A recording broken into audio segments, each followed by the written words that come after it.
Syria, a name that carries thousands of years of history in just 2 syllables.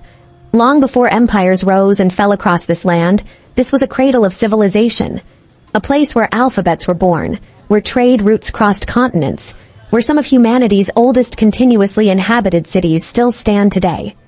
Long before most of the world's great capitals existed, people were already living, trading, worshipping, and building right here. Damascus alone has been inhabited for over 10,000 years, which means that by the time Rome was founded, by the time the Pyramids of Giza were already ancient monuments to the Egyptians themselves, this city had already been a city for thousands of years. And yet, walking through these streets right now, in the present moment, you feel something very different from that grandeur. You feel a country caught between an extraordinary past and an uncertain present, a place where history and hardship exist side by side on the very same street corner. Let's walk through it together slowly and let the city speak for itself. Look at these streets. The stone underfoot has been walked on for centuries, smoothed down by footsteps that belong to people whose names we'll never know. Traders coming through on the Silk Road with goods from China and India. Pilgrims moving between holy sites on their way to Jerusalem or Mecca. Soldiers from a dozen different empires. Poets, merchants, scholars, and ordinary families going about their lives for generation after generation, century after century. Largely unnoticed by history, but no less real for it. Old Damascus, with its narrow alleys and hidden courtyards that reveal themselves only once you step through an unassuming wooden door.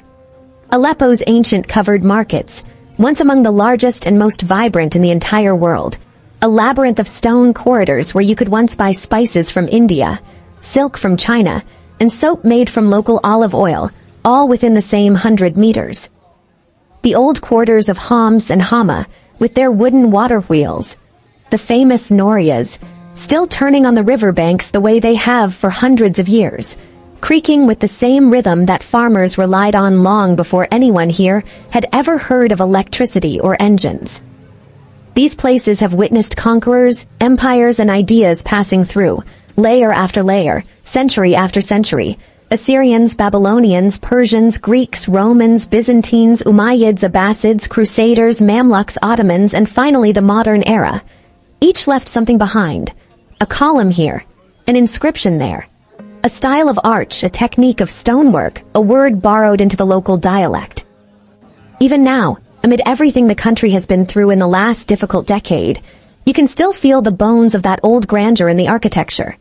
The stone archways worn smooth at the edges, the carved wooden doors with their heavy iron fittings, the faded but still beautiful facades that hint at a wealthier, more stable time.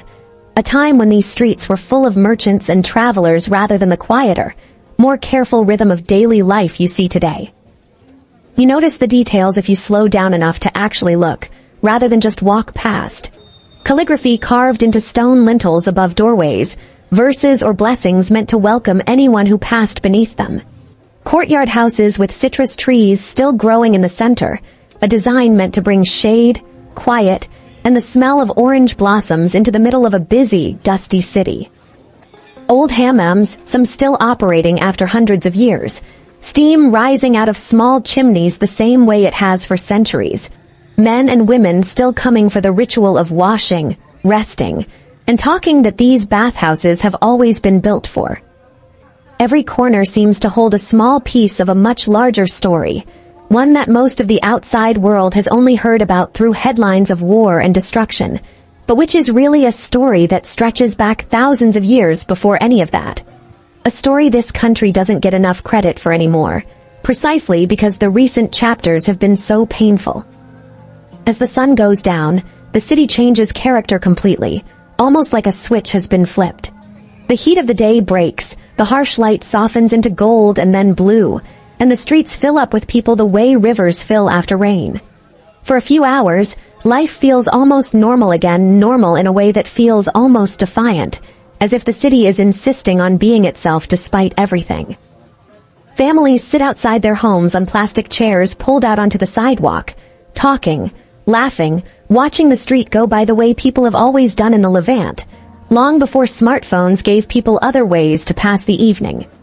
Groups of young men gather around tea and shisha at small corner cafes, the smell of charcoal and apple-scented tobacco drifting through the air, mixing with the smell of fresh bread from a nearby bakery.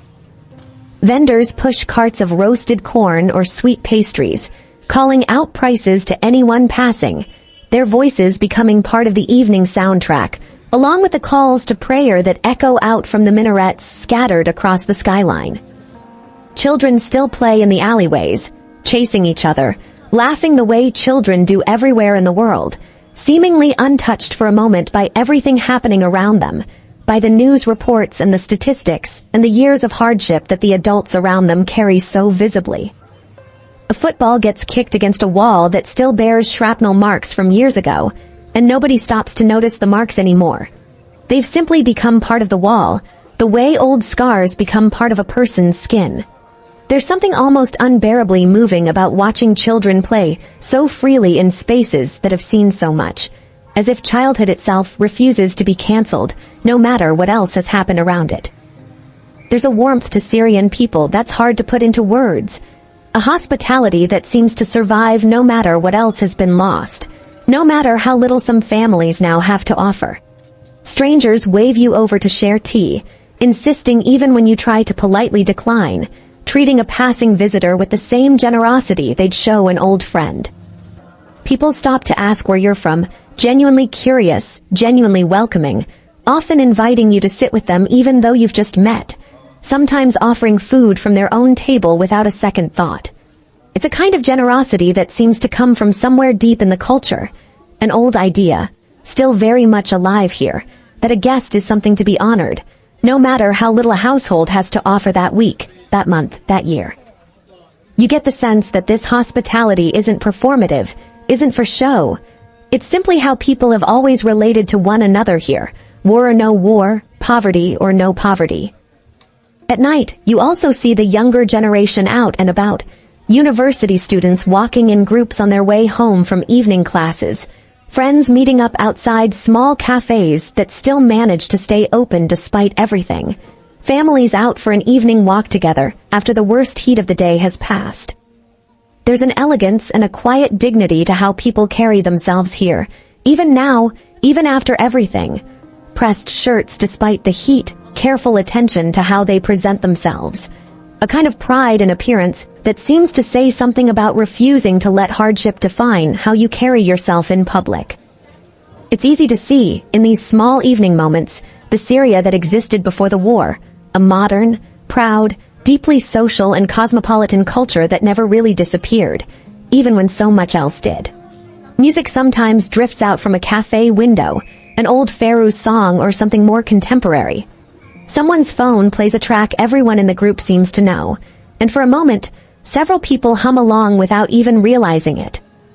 For an hour or two, as the evening settles in, the night belongs to normal life again, to laughter and gossip and small plans for tomorrow, the same small plans people make everywhere else on Earth.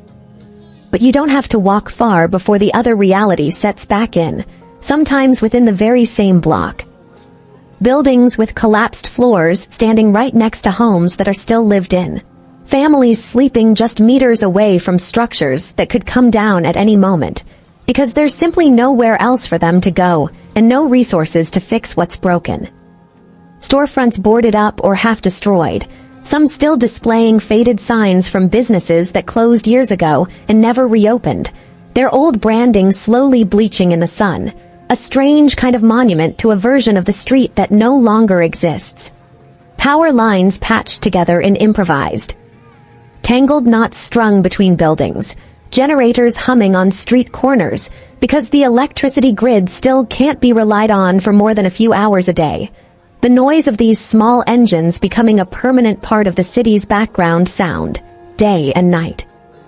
Long lines at bakeries, because bread, the single most basic staple of the Syrian diet, the thing that holds every meal together, has become something people have to queue for, sometimes for hours, just to make sure their family has something to eat that day.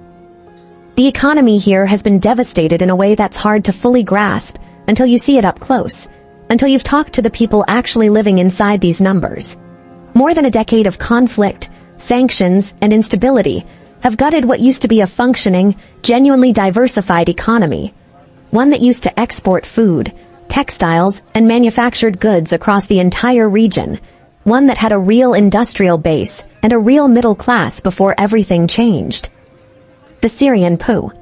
ND has lost the vast majority of its value against foreign currencies, collapsing so dramatically that older residents sometimes talk about prices in a kind of disbelief, comparing what a monthly salary used to buy against what it buys now. Salaries that once comfortably covered a family's needs now barely cover a few days of them, forcing people to rely on savings that are quickly running out, on remittances sent by relatives who left the country, or on informal work of every possible kind just to get by from one week to the next.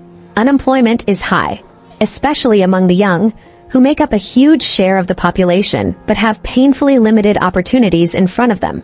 Entire cohorts of young people have grown up knowing nothing but crisis, coming of age in a country where a university degree no longer guarantees any kind of stable future, where many graduates end up driving taxis, working informal jobs, or simply leaving the country the moment an opportunity presents itself. Many of the country's most educated and skilled people, doctors, engineers, teachers, architects, business owners, left during the war and haven't come back. I am not done yet. We will continue soon.